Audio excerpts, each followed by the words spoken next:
Manguha mig kahoy. Ayan oh, may nagpagabas ng ano dito, Jemelina. Ayan. Libre na among kahoy. So ayun doon oh. Si Patricio, akong katabang, akong alitrik. Sige, aswat. Aray! Agay!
Gamay.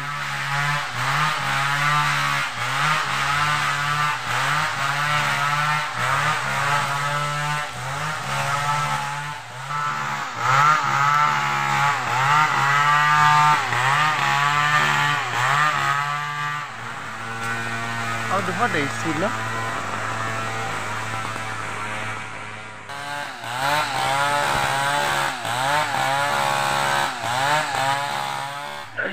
Ay, kabugat. Ikat. Aray ko. Ikat. Ayan, libre na po.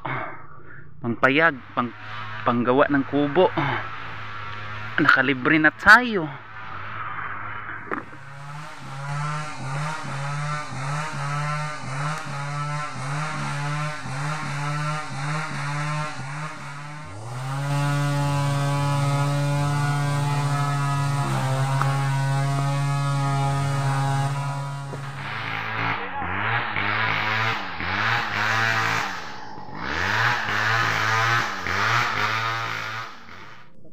Ang laban. Aray ko.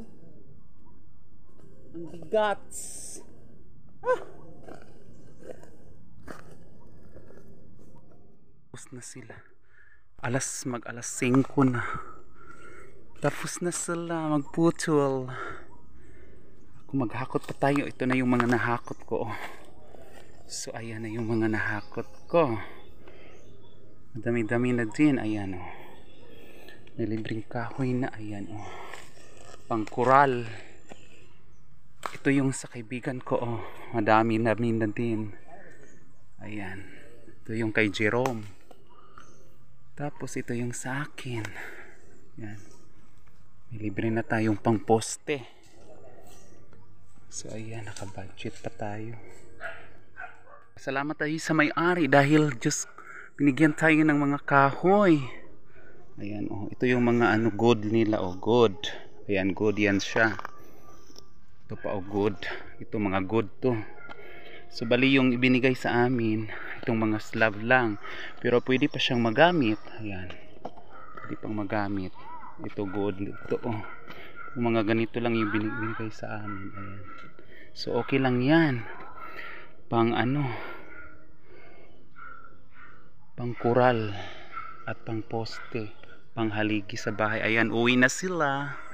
Balik sila bukas. So ayan oh. So ako patuloy pa tayong maghakot.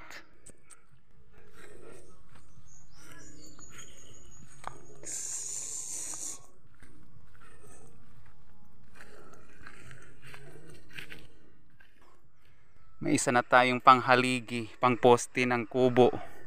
So ayan, so maganda nito is ano pa siya, Jemelina. So nakalibre na tayo ng mga pamposte. Ayan, ang dami. So umalis na yung ano, may-ari at saka yung mga tauhan niya. So patuloy tayong maghakot. O nakalibre na tayo ng pangposte.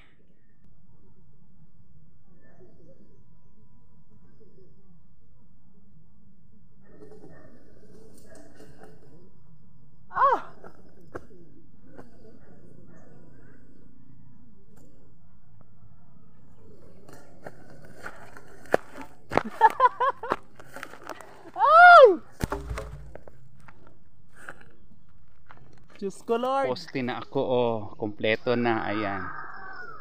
Ayan na, oh. So, tama na muna, bukas na naman. So, ayan na yung mga nahakot ko. Oh, bigay ng kalikasan, bigay ng Panginoon. Ayan, oh. Karpintero na lang, uglansang at saka bubong ang kulang.